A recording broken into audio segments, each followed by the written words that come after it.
questions to ask, right? I campaign with the confidence rising. I told WDF don't switch, good times are coming on even deep diving. Fan cams, reactions, watch along, still the pride of London thriving. The Eagles of South, they flying. Keep your eyes on us, we ain't hiding.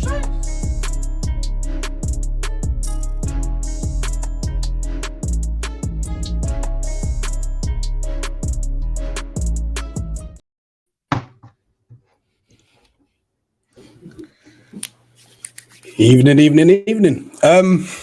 Welcome to I don't know if we just named it Eagle News.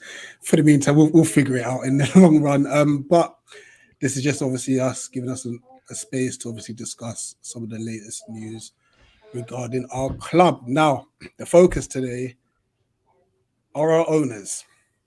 With 2 days to go before the window closes. Let's just say Palace Twitter has gone full meltdown.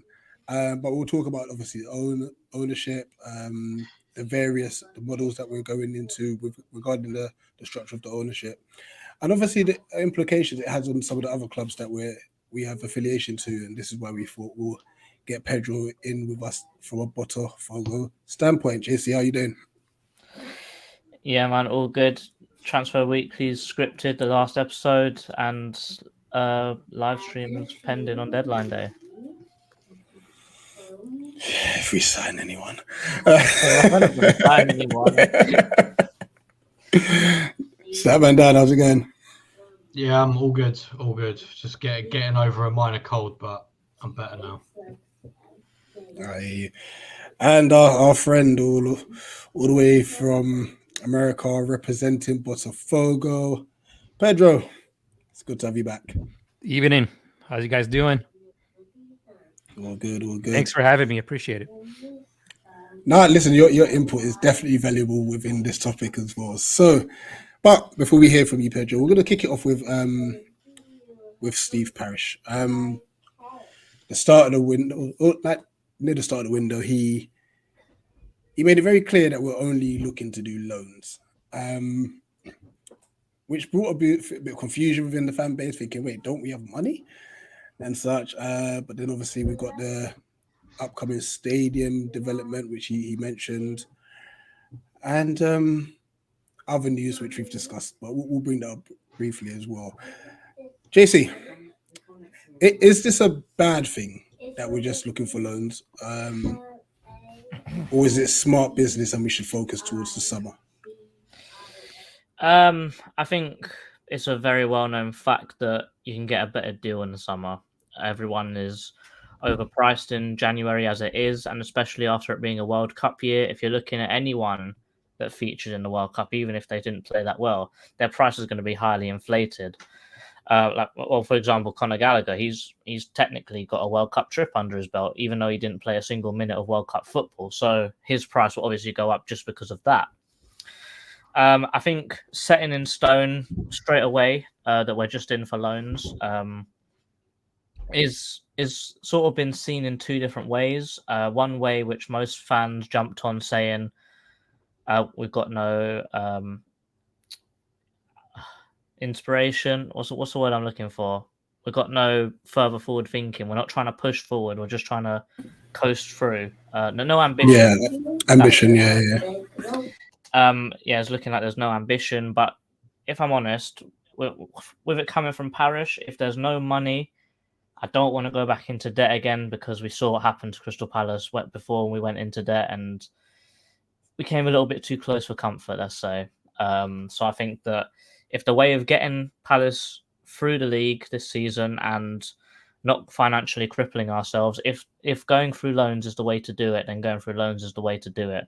But I think how we handle ourselves when going into loan players, I think that's where the issue lies. But that's not an owner problem, I don't think. And obviously on the back of that, Dan, I'll come to you on this because me and JC have spoken about this previously. Ed Aarons, I believe it was the Guardian, please correct me if I'm wrong, he then came up with an article stating that obviously Parish has said one thing regarding loans and such, and Textor wasn't too happy about it because obviously he wanted to make signings. What's your viewpoints on on that article, and do you think Ed Arons is just trying to create like trouble for no reason in a sense? I can't see that being the case. Like, he's a very reputable journalist, so I can't see that's the case. I think they do have different views on things. I think Parish is undoubtedly more cautious. I wonder whether as well. I wonder whether it's Parish also kind of saying not necessarily that that they don't want to spend any money. It's just, I think, with what JC was saying about the transfer window, I think what Parish might be thinking in his head is that, okay, let's say for example, we got £60 million to spend. Could we get 2 or 3 players now, or wait until summer, possibly get 4, maybe even 5? I think that's probably what is more going through his head, because he'll be aware that Januaries are more inflated, especially with the World Cup. I mean, that's what at least I hope he's thinking, because then at least there's some logic behind it. I mean, admittedly, the continuous chase after Conor Gallagher, whether that's just paper talk or not, I don't know. But I'm hoping that we're not just waiting on something to happen. I'm hoping that we've got irons in the fire, so that if we don't get anything in January, at least we're getting that prepared for summer. Yeah. Just last question on this before we move on to the next topic. Is it a bit naive, JC, to kind of be looking that far ahead, in the sense of, well, don't worry, we'll look at signings in the summer, considering the teams around us and beneath us are strengthening? I don't think it's that illogical to plan ahead. I think planning ahead is always the best thing, because you can get the most for your money in the summer, and it's just smart business, really. If you can get someone for cheaper in 6 months, then why would you pay the extra 5-10 million now? Because I know we talk about, I know prices these days are stupid, like Grealish for 100 million. Like, players for us, like, we're looking at 10-15 million pound players. It sounds like nothing, but to a club like us, it's still a lot of money. Let's not get it wrong. But I think planning for the future is probably the best thing to do. There's talk of us holding out in January, but then going big on Wan-Bissaka and Conor Gallagher in the summer.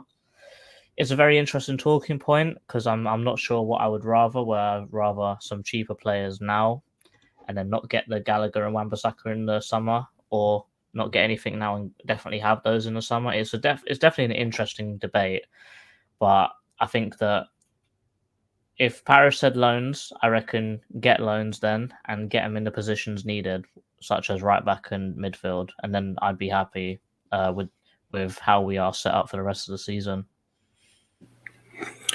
Yeah, I mean, two loans in the right areas for me personally wouldn't actually be bad. If we get a right back in the centre, right back in the centre mid loans, so be it, and stuff. But then we obviously have to make sure that we buy in this in the summer. But yeah, guys, drop in the comment section. Are you happy with the fact that we may be looking at just loans? And if it is the case, what loan players would you want to come into our club? Bear in mind, we're not saying we're happy with loaning players, knowing that they could potentially go back to their parent club. We're not happy about that. We've had that way too much times with our club, and fallen in love with too many loan players. But yeah, that's Chelsea. 100%. Moving on. Now, this is where we can get Pedro in. Obviously, all of our owners, John Textar, he did address the Lyon fans. There was about a 5-minute clip that went around social media, and he was just talking about Eagle football and what he wants from it, and kind of building a sustainable model, because he doesn't feel like there's a lot of oil funded or wealthy owners out there and such. From a Botafogo fan standpoint, Pedro, what's your viewpoints on what John Textor said here, and can you see that that's something he's trying to implement for your club? Well, the last 24 hours, I would say a lot of Botafogo fans are a lot closer to Crystal Palace Ultras mind, the way they're thinking about the multi-club ownership than before. But then this morning, some more enlightening news came out as far as how much money we loaned Jeffinho for, which quite honestly is shocking. It's a lot of money for a loan. But you know, it's hard, man. There's one Palace fan in particular on Twitter that says I'm always singing for King John, and it's just not. That's not exactly what I'm trying to do. I'm just trying to look at it in a more analytical way rather than letting my supporter side speak a little louder. You know, I think having a multi-club partnership can be beneficial if it's done right. You know, one club cannot suffer just so another club can prosper, because that would mean that the other clubs are satellite clubs, and that's not what none of us want. You know, we're all individual clubs that have individual goals, and we all want to win championships. We want to win games. We want to, you know, do well in our cups and league matches and whatever. But if one team or two team, or if one team is the main team and the rest are satellite or feeder clubs, then there's a problem there. I think that I know a lot of people are complaining about the fact that Eagle Holdings might go public, you know, the whole stock market, and it's a risky move. I would have to agree that it's a risky move, but it can pay off. But in order to pay off, all of the clubs have to be doing well. No club, another club can't get left behind. You know what I mean? Everybody needs to do well in order for Eagle Holdings to take off and do well in the stock market. Because if one club succeeds and the other tanks, then so will the stocks, and there goes the money. You know what I mean? So, yeah. I'm sorry, I don't know if I addressed your question, but it's no, it leads on nicely to this next point anyway. And before I come to you, Dan, regarding the HF side of things, like you said, that I mean, I was on Twitter like over the last 24 hours, and when the initial news broke out, the Fogo fans, it seemed like they went crazy. chaos. Is there anything that you'll tell the Botafogo fans to kind of make them like feel a bit better in the sense, like how can you explain it to them? I've been trying. It's not doing a lot of good, but I've been trying. You know, I'm not a journalist, a sports journalist, so I don't have the context that a lot of people do, but I do have some. I've made some friendships over the years. And the first thing I did once I found out that Jeffine was being loaned was ask. I didn't go on Twitter and started setting fire to everything, and just like that one meme where the dog is just sitting in the restaurant, the whole restaurant around him is burning, and I'm the dog, you know? So I started, you know, pulled out my phone and started texting people and asking people questions. And the answer that I got was that no, Jeffinho did not go for free. Jeffinho did go for a lump sum of money, and I was told the texter was quite happy with the money that he got for the transfer, especially being a loan transfer. It's the 5th largest transfer in the club's history, and it's just a 5-month loan. So it's a lot of money, man. So, but at the time, people didn't know. So they were mad. They were angry, thinking we left one of our best players, you know, the top dribbler of the Brazilian Serie A championship of 2022, the top dribbler, the one guy that creates the most chances out of any other left winger in the league. He went for free. So yeah, I was really mad too. But you know, from work that I do, you know, on the other YouTube channel that I got, when sometimes I have to text agents of actors and stuff like that, you can't jump on the very first thing that you hear. You have to do a little bit more digging. Otherwise, you burn bridges. And I want to say that a lot of these journalists that let their supporter side speak a little bit louder have burned bridges. And there's got to be some amending left to do, because you can't just, you know, shout, you know, hey, Texter, go F yourself if you don't know what's happening. Now, if Jeffinho did go on loan for free, then yeah, I would have been one of the first ones to speak up, because it would be unacceptable. Because we have 2 left wingers, right? One that's They both sit on the bench. One floats between left and right, but he is a left winger as well. So we do have a replacement, but they're just not on the level of Jafinho. And now it becomes even worse because we don't have a right winger either. So now we have to find a left winger and a right winger. The European window closes in 2 days, but the Brazilian window stays open all the way till April. So there's some time, but if we're going to try to get an impactful signing at the beginning of the season, which is the Brazilian season right now, it's at the beginning, you're looking at the European market. You're looking at some players that are more, you can trust a little more. They have some name behind, their stats, and so I think the Texter's not going to make a big purchase before this end of the window. Although I was hearing that the Botafogo fan riot might have changed his mind a little bit, and I think he's trying to see if he can get somebody of relevance before the window closes. But the South America market stays open till April, and there's a lot of talent there. You just have to look. I mean, just look at Man City and what they do with their South American talents and the way that they bring, and Barcelona and other teams from other leagues. There are talents out there, and you just got to be able to look and have a good scouting team, which is the multi-club aspect comes into play, because Botafogo is sharing that with Crystal Palace, with Lyon, with Molenbeek. Lyon is sharing information. So that's the one positive that I see out of this. But yeah, the Fogo fans were man, it was ugly. Boy. Dad, give us the HF perspective, because obviously they released a banner, which I believe the Fogo fans are using themselves now. Yeah, they just blocked out Crystal Palace and they put Botafogo in front.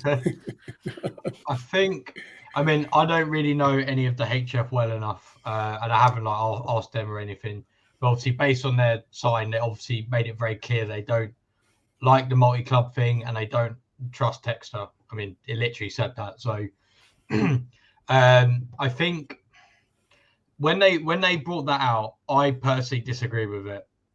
The thing is, I think the system isn't a problem.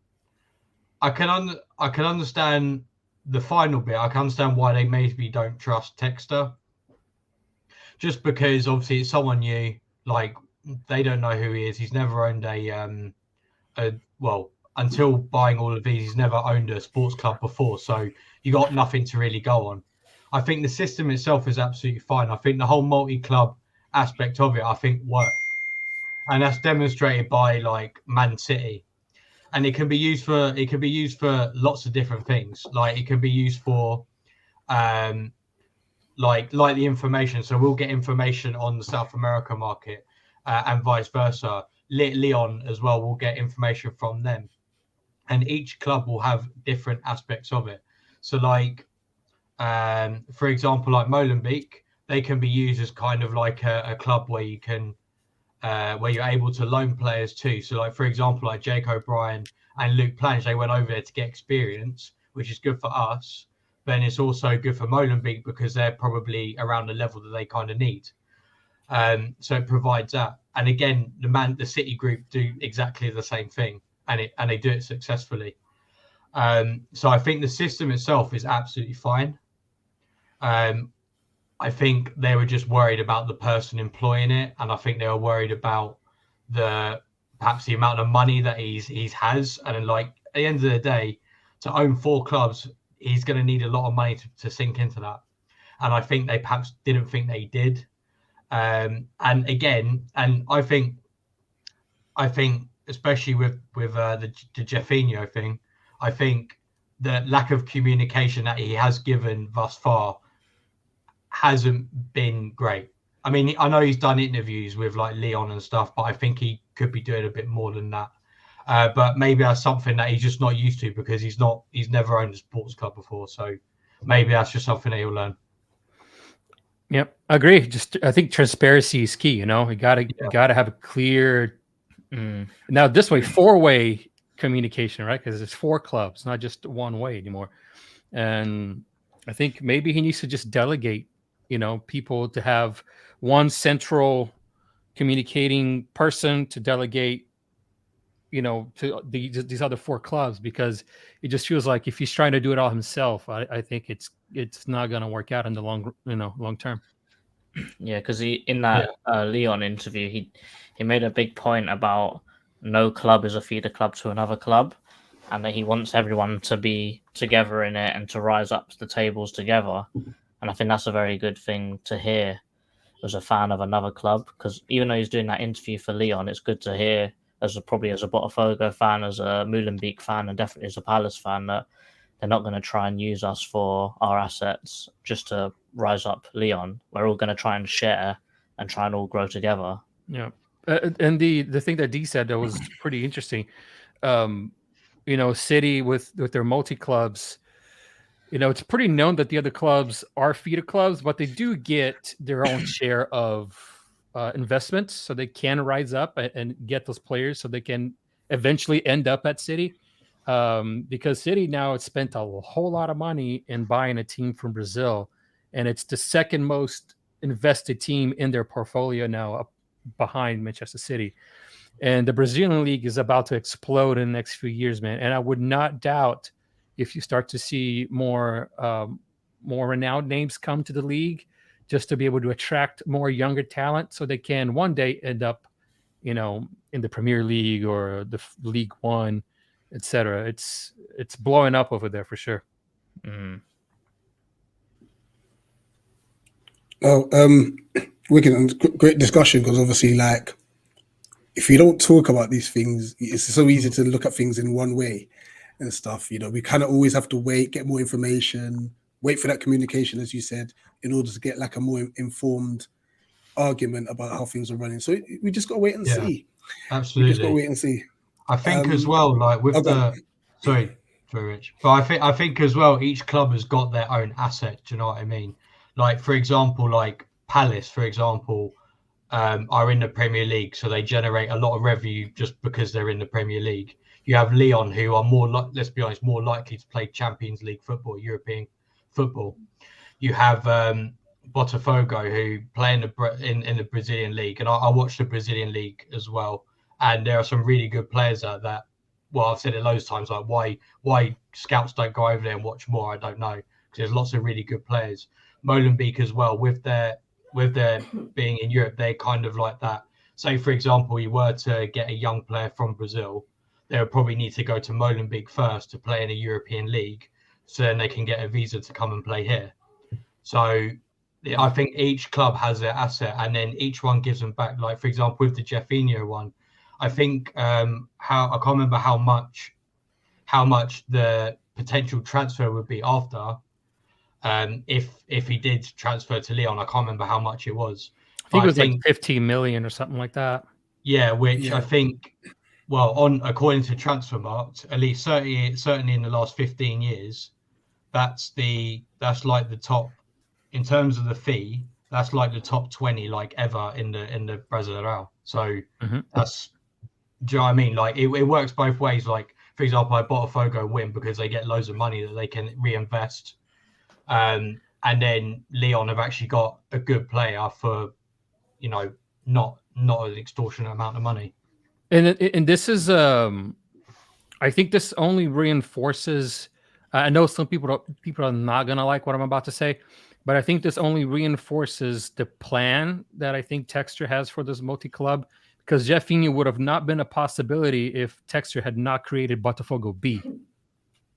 That's where Jeffinho came from. Jeffinho came from a 5-month-old Botafogo B. Sorry?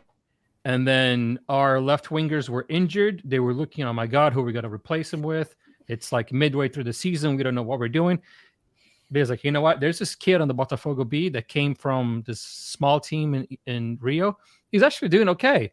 All right, let's put him up. And they put him up with Marçal, which is a experienced left back. He played for Wolves and played for Lyon.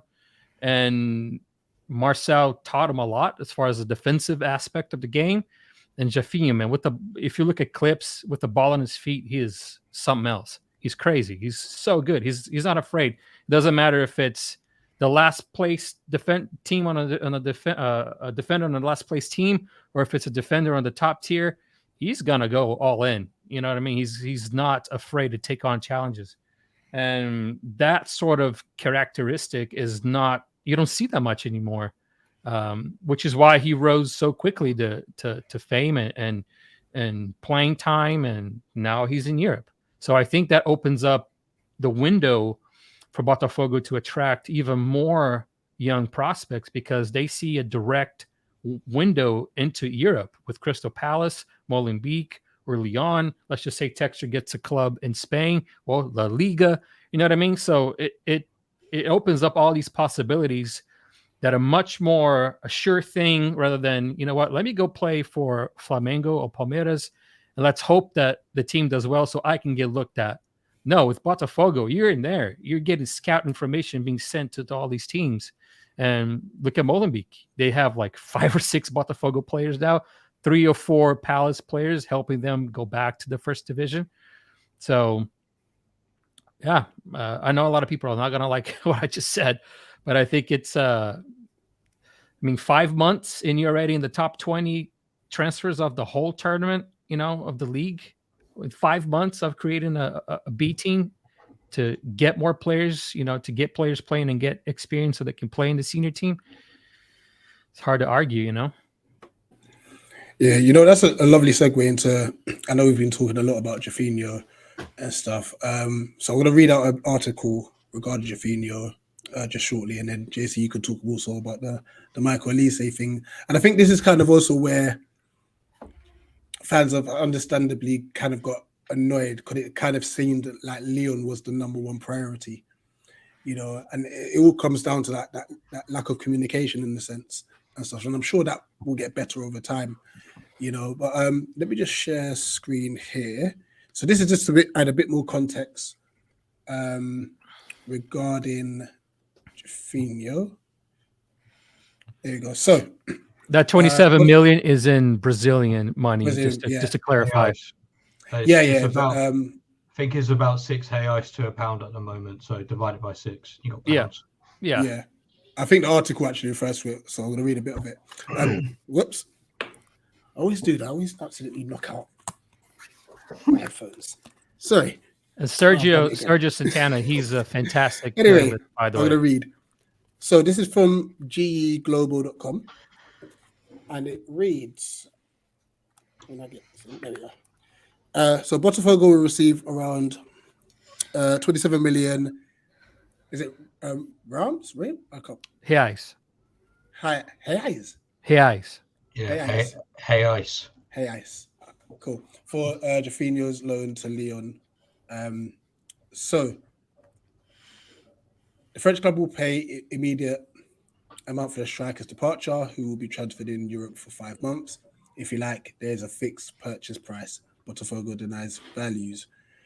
So what they're saying is that despite being an operation involving clubs from the same network, Botafogo will receive a sum of money for Jofinho's departure to Lyon. The French club will pay around 5 million euros, which is 27.5 billion reais,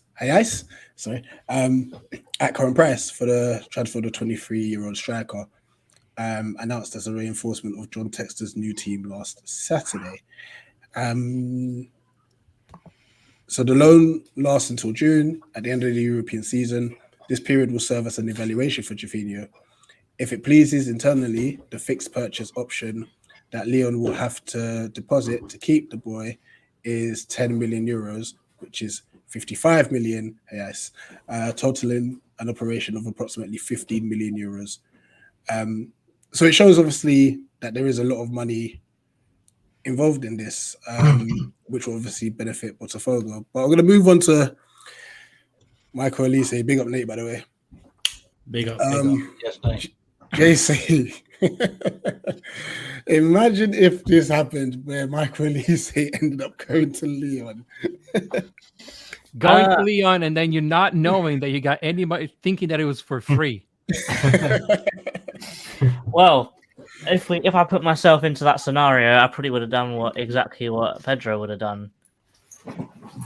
No, the filter on Twitter's gone. Twitter's starting putting stars in between all of my words. It's not going to be a good look for me personally on Twitter. But it did look a little bit like, as Rich alluded to earlier, like at the start of it, Lyon looked like the priority because it looked like they needed someone in a certain position. They looked around, they identified Jeffinho and Elise, and then they saw what Lyon needed and tried to go for it, probably as a push. Sorry for interrupting real quick because I've been meaning to say this and I keep forgetting. Jeffinho only went to Lyon because we had Newcastle, West Ham, Bayern Leverkusen, and Shakhtar all offered around 15 to 20 million euros to take him. But Texter wanted to keep him in the Eagle football umbrella and convinced Jeffinho to go to Lyon because, like you said earlier, it's a club that does play Champions League football. So it was a way to try to keep him. But Bayern Leverkusen came this close to buy him. Didn't know that. Yeah, well, this is all news to us.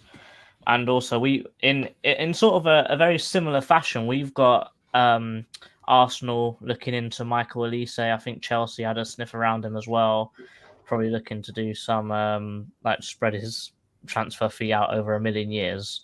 But I think UEFA have sorted all that stuff out now. But yeah, it looked like Elise was going to Lyon, and it wasn't. I don't think Palace fans are too happy about it because he is probably the most talented player on our books right now. Not to say that that's not his output doesn't exactly reflect that so far this season, but he's still an incredible player, and he's one of them guys where if you don't leave him on the pitch throughout the whole 90, then you might be missing out on something. Like, for example, at Man United, we look dead in the water, but then he pulls out like an incredible free kick to secure us a draw. I think it's probably a case of we needed Elise maybe more than Botafogo needed Jeffinho, because without Elise, we actually don't have any players up top. And especially with Zaha being injured, Eze's not being particularly on form, and being a Premier League club, getting anyone into the club is going to cost a hell of a lot of money. It's probably the smart thing to move away from Elise and look elsewhere.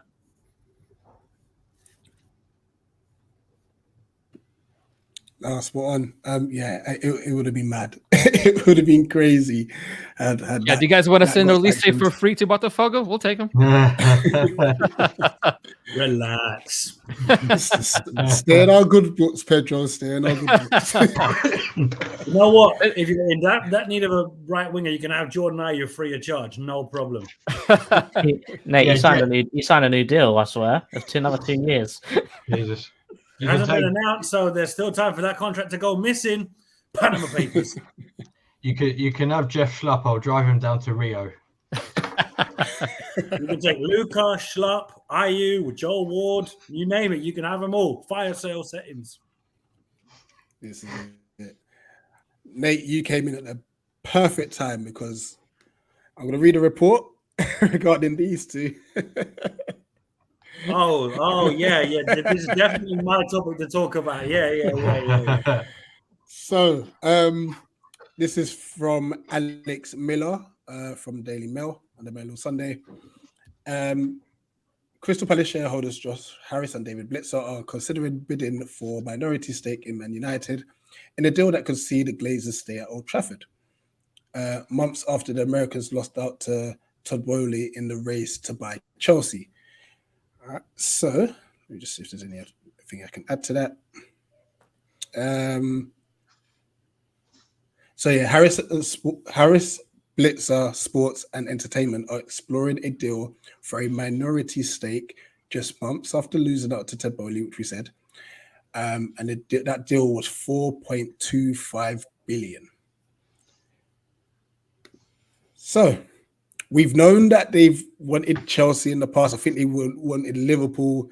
They now want a minority stake in Manchester United. They've not spent a penny for our club. Nate. Where do you want me to start?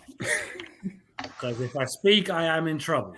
But I'll try and be as down the middle here as I can. Obviously, they came in at a time where it was the original four in Parish, Browett, Hosking, and what's the other guy's name? Martin Long. So the original four investors of the consortium back in 2010, they bought out the shares of 3 of the 4 consortium holders, with Parish being the only one to retain an active stake in the club. I think they, over time, bought out more and more of Steve Browett's share, because you obviously don't hear much about Steve Browett anymore. He's not really as involved as he once was. But yeah, look, at the time, we were excited, new investment. These guys were billionaires. So hopefully, it could mean we could see some real money coming in. And rather than signing players that were pushing us up the table, we got sold a dream with Loic Remy, Fraser Campbell, Emmanuel Adebayor, Zeki Friars, Jordan Much. I could go on and on and on and on and on and on and on, but I won't do that here because I'll be here till next week. So it's fair to say all the money that was spent, none of it was theirs. If they're looking to take a stake in Man United, do us a favor, Harrison Blitzer, sell to the Middle East or somewhere. Anywhere with oil. That's all we ask. You want to bugger off? Go ahead. But just make sure you sell to somewhere where there's oil money. Because right now, I'd gladly sell the club sold just to make sure that we don't have to worry about these type of American owners. Because we've seen with Liverpool and FSG, they're not flavour of the month on Merseyside right now. And if you look at some of the other Liverpool media out there, like YouTube channels and that, like our friend Jamie Phillips or Coppish or Doug, yeah, FSG are holding a lot of smoke at the minute. Obviously, they lost to our friends on the South Coast today. Thanks for that, Liverpool. We'll never hear the end of this now. Brilliant. Well done. But look, if they want to go, just let them go. Like, we're not going to miss them, let's be honest. Like, they've been to maybe 5-10 home games since they've been at the club, which was in, 2015? So touching 8 years, near enough. So if they want to leave, listen, there's the door. But just make sure you get somebody to buy you out first. And I know they were saying Textor wanted to do that, but I don't think Textor's got the capital for that. Unless he's got people behind it that want to be brought in to invest. But we don't know who those people are. So you're damned if you do want them out and you're damned if you don't want them out. So it's a grey area. But personally, I want them gone because I think they're parasites. But that's just my personal opinion. I'm not going to speak for any of you lot, because obviously everybody has their own contrast and opinion. But the sooner they're out, the happier I am. That's all I have to say on that. JT, Dan, any of you can take this. Look, they've got loads of different entertainments and sports businesses that they have under their belt. You could kind of say similar to like what Textor's trying to build himself. But the question is, why buy shares in our club and not utilize it? Yeah, I think it's a bit odd because I'm having a look at, so within their entertainment and sports thing, they've got the 76ers, a basketball team. They've got the New Jersey Devils, a national hockey team. They've got another Delaware Bluecoats, Utica Comets, Dignitas. And then Dave Blitzer on his own also has Cleveland Guardians, Palace, Augsburg, Ardu Den Haag, a Kuken Campione Divisi, I believe that's a Belgian team, Real Salt Lake, Scranton Riders, AAA International, Bromby, and Esports. I think the difference is with him and Textor is that Textor, Blitzer only owns minority shares in all of those. Whereas Textor obviously fully owns like Lyon, Botafogo, and Molenbeek. So I think that's where the difference lies. To be honest with you, my view is not that dissimilar to Nate's. I think they're just kind of there for the, just a slice of the wedge, to be honest. I don't think they're actively trying to build like another group, and I don't think they're actively trying to invest to try and make the club any better. I think they just see our Premier League club that makes a lot of money. If I have 10% of shares, I'm going to get 10% of the cash. That's the way I see it.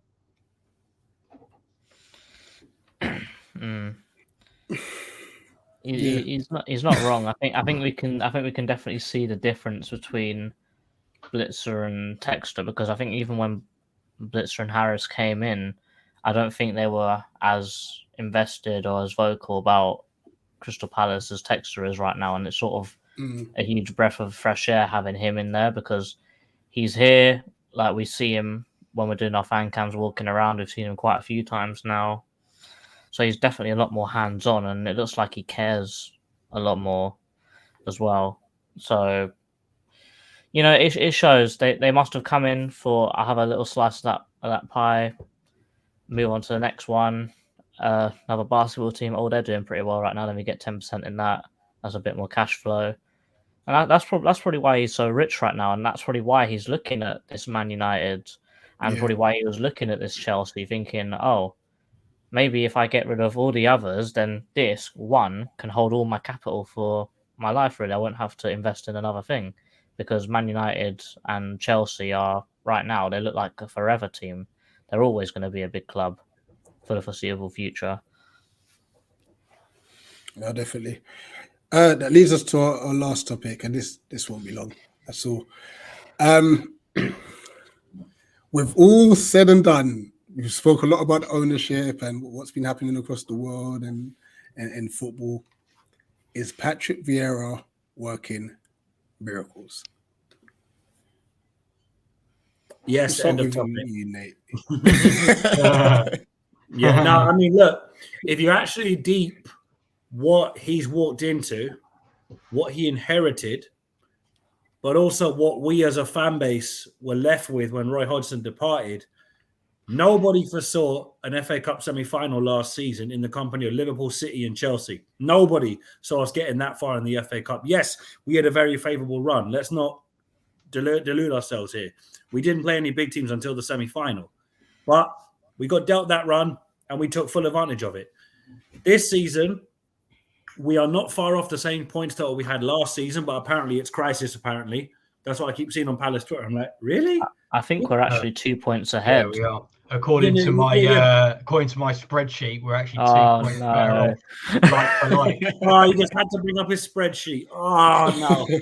I didn't say that. I just said we're 2 points ahead. Man talked about his Google Drive, his spreadsheet. No, but you lot know what I mean when I say that if you look at Palace Twitter, apparently we're getting relegated and we're in the whole work of it. But I'm thinking nobody was saying this last season when we had, to be fair, even worse kind of results this time of the year, because the FA Cup run was glossing over a lot of bad results. And we were kind of thinking, okay, we got the FA Cup to focus on, so the league's not important right now. When we're out of the FA Cup, then we talk about the league. Because we got knocked out of the FA Cup in the third round, it was the best thing to happen for us. We've only got the league to play for now, so we're thinking, right, we need to get through this nightmare run of fixtures. 2 points from the first 6 available. You're thinking, you know what? With how poor we've been lately, snap your hand off and run away with it. Don't even worry about the 4 points dropped. Don't worry about them. Don't worry about them. Not to mention Newcastle with all their big money, 3 games played, no goals scored. What? Work that out. It's like, we're crap. So how have they not managed to score past? Well, technically they did score past us, but VAR interfered. It's like VAR went in our favour for once. That's nice. Can that happen more often, please? I know the feeling. Yeah. Yeah, they didn't check the club badge instead for once. They actually checked the incident. What's this? Juventus Barcelona, advantage Barcelona. Wait, no, wrong teams. No, it's not even like that. It's Barcelona and Real Madrid are playing each other. Penalty Liverpool. Yeah, absolutely. But don't get me wrong. You look at what Patrick Vieira walked into. He had one first choice left back in Tariq Mitchell, who, by the way, we've seen this season. We maybe overgassed him a little bit last season, but to be fair, we had Van Aanholt the season before that. So I'm like, yeah, I'm not really missing Van Aanholt's brand of suicide defending. In other words, where is our left back, right? He lost Kouyaté to Nottingham Forest on a free. Maka's only back in training now. Apparently, Maka's like a new signing. I was dreading seeing that on Palace Twitter. I'm like, no, why are we seeing this? I don't want to hear this logic. It's a yearly cycle, don't worry. We're used to it by now. Because I've got Liverpool mates and they hear that about James Milner. I'm like, mad. Imagine hearing that 36-year-old James Milner is like a new signing and you're Liverpool Football Club. Like we're little old Palace, so we can understand if MacArthur is a new signing, if Ferguson is a new signing. Although to be fair, I don't think he still exists. It's like, wait, what happened to him? But for all the doom and gloom around the club about how we're banging trouble and we're getting relegated, I'm thinking we're 2 points better off than we were last season. Nobody chatted relegation this time last year, so how have we gone from we're fine to we're playing Millwall next year? I'm like, what, did I miss something?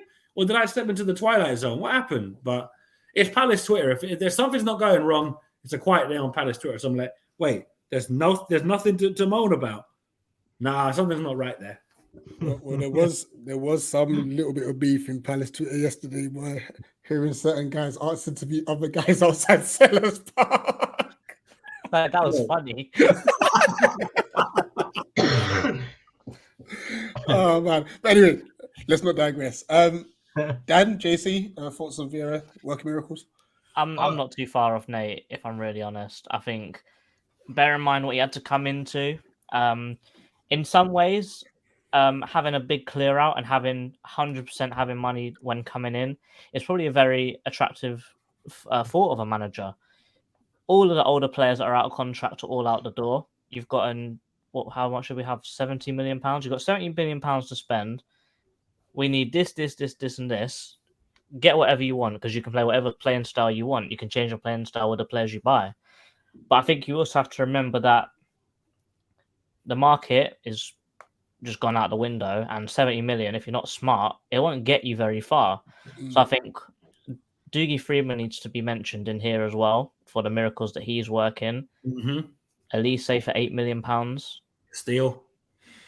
Eze for £16 million. Steal. And the list goes on. Like you can say Anderson for £20 million. That looks like a steal now, doesn't it? Edward for £20 million. Yeah, Edward for 14. Mateta for 8, because we're looking like we're going to sell him to Everton for 20 now. Thinking, what is happening? Sorry, just on that, JC, who put a crackhead price on Mateta, please? And whoever did that, I want to shake their hand. 20 million for Mateta. Take him. It's because of Sean Dyche. He wants a big guy up front.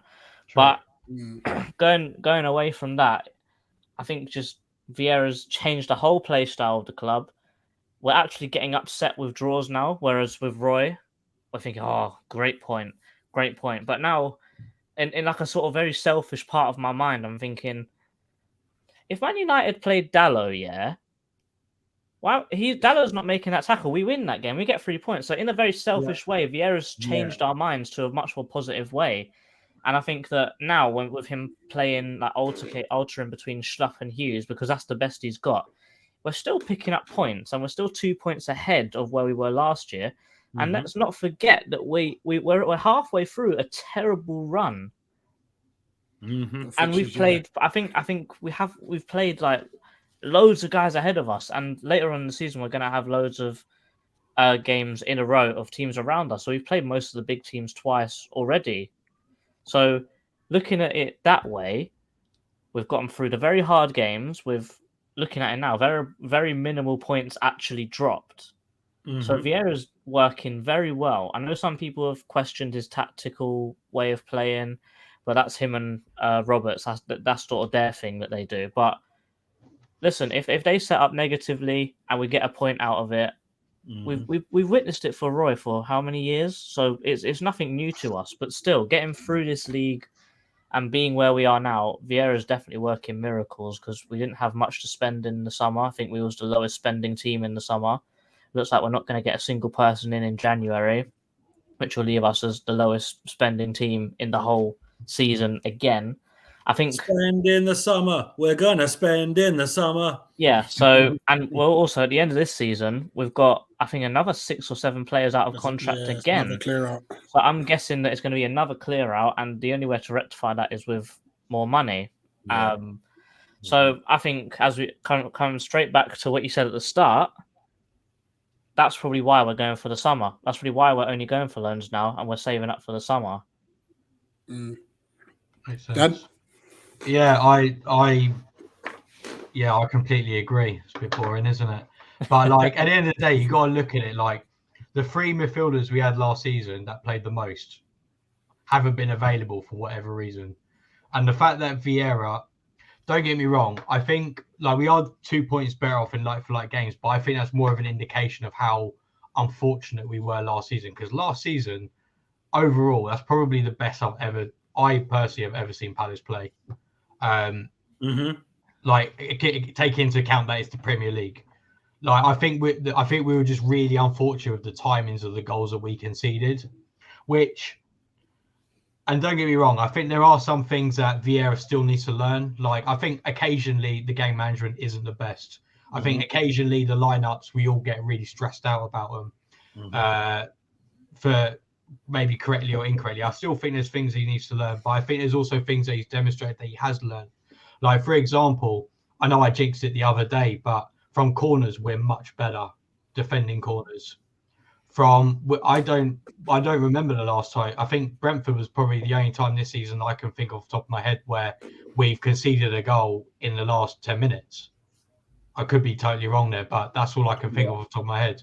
So, do you know what I mean? Like, he's demonstrated that building on top of what he's done last season, he's also learning. So, for me, I'm very happy with Vieira, and I think as long as he's backed, I think, and I would hope that he's our manager for a while. Let's just hope Arsenal keep doing well so they don't nick him. Yeah, and also the biggest thing out of all of it, the other two frauds have been sacked, Lampard and Gerrard. So we've definitely got the best one out of the bunch. Well, yo, Daily Mail. What was that about our manager being the first to get sacked? Yeah, run it back. Yeah? Boys, I don't know about you, but I think the Everton one was definitely a fluke manager or a lucky manager. Or average. Average. I mean, look. We're not big enough a club. Yeah, you're going job centre. Yo, big man. You know what? You might be putting out the cones for Chelsea still, because even John Terry can't get a job. Hold that. Or as Mark would say, hold that. Guys, now this is a really wicked discussion. In the comment section, if there's anything you've disagreed with, because we've tried to bring about a balanced discussion. I know there's people that are like mad angry at Texter at the moment. Some are mad angry at Parish. So I know everyone doesn't like Harrison Blitzer, that's fine. But we've tried to see both sides of the coin as best as we can. So, well, actually, Rich, you say everybody hates Harrison Blitzer, but I've got one particular Twitter account I think would actually stick up for them here. We all know who that is. I'll put it in the GC later on, but this guy strikes me as a proper, like, I'm going to go against the grain for everything everybody says is bad. Fair enough. This guy would make Roy Hodgson look like Pep Guardiola. It's like, big man, this is bordering Ty from AFTV. What's going on here? Like, I'm actually scared. Oh, there was one thing I forgot to say. Apparently, that just to quickly jump in, that Ahamada. Yeah, there's rumors he's flying out tomorrow or something. Yeah, there are rumors, and this is the same journalist who said that we were going to get Sheikh Degore, so hopefully it's true. I'm gonna wait till they're holding the. Yeah, true. Until I see the white smoke from the tasty jerk, nothing's going on. That's what I'm saying. I'll drive past there on my way home tonight, so I'll let you guys know. If you're picking something up, let me know. But just to touch on, I think Dan said, if you look at certain games last season, we came out of those games, particularly some games we drew, and we were like, how did we win it? Yeah. Brighton at home, in particular, I was like, fair enough. It's a hell of a goal to score. And as much as it killed me, it was like, if we'd scored a goal like that in the last minute, we'd be going mad. Let's not kid ourselves. And we did it with Benteke. I'm still holding on to that Benteke last minute winner, by the way. That was beautiful.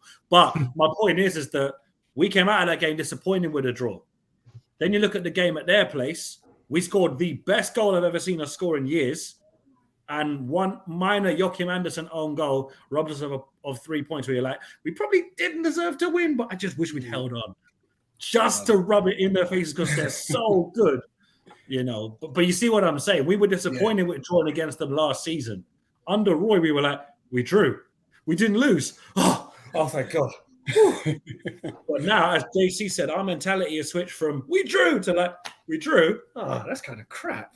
I mean, it's not bad, but it's not what we were hoping for. Like the Leicester away game, we were like, we're lucky the pub was lit because otherwise we wouldn't have You know what I mean? Like, you don't go to Leicester away for a dead 0-0. You're like, we travelled up for a half-door kickoff for this. We should have stayed in London and got drunk in London. Good point. Guys, no, wicked discussion. Before we close, I'm going to give Pedro the platform to promote his amazing channel. Well, thank you guys very much for having me. Dan, since we are a multi-club, organization now, I'm gonna borrow your spreadsheet idea. We're sharing tactics here now. But yeah, thank you guys for having me. I do all the Botafogo news in English on Twitter and on YouTube. Although I do have an Instagram, I don't use it. But if you want to follow there, if you want to, you can. But mainly Twitter and YouTube. I'm actually going to record a video for the YouTube today. After the Fluminense game, there's a derby here in about 30 minutes. It's the oldest Brazilian derbies, Botafogo and Fluminense. Gonna have a starting team. So we will see. I think the Jefinho transfer details might have been leaked, because if Botafogo loses today and we had no answer on the Jefinho case, I think it would have been a whole lot worse. So thank you guys for having me. It's always a pleasure talking to you guys, and up the Palace. I love Brilliant. that. Right, my app's down there, down to 10. I'm on Twitter. I'm on YouTube as well. My latest video was about Sacha Boue and what he brings, and what I think he can bring to any club, really. I haven't got any in the pipeline at the moment. I'm just taking a little break, just for a couple of weeks, and then I'll be back on the YouTube. But yeah. Eagle-eyed Nate, as always, I'm here on Eagle-eyed Football. You know where to find me. Yo, JC, Eagle-eyed Football here. It's over here. You know where it is. Transfer Weekly, episode 7, the last episode of this January transfer window. Going to be a little bit of a long one. I'm going to be covering Lewis O'Brien, the yearly links of Ismail Sarr, Matteo Guendouzi, and also a guy called Victor Nelson, who also plays for Galatasaray, because there may be a chance we could get a double from Galatasaray. Check it out. Deadline day stream as well, hopefully. We'll see what Rich and Nate and Dan are saying. Might What just day do it is for that? vibe. Tuesday. Might just have to do it for vibes. See, JC did it on his ones. Again. We'll bring a board game. Or put it this way, it'll be like last year. We're just going to be talking about other people's transfers. This Justin, JC's ordered a Chinese. But yeah, people, guys. Sweet and sour sauce.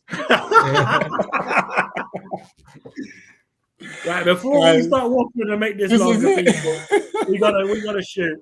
We gotta shoot. Eagle-eyed Football. Drop your thoughts in the comment section, people. Appreciate you all. Keep it respectful, though. Eagle. Eagle, Palace.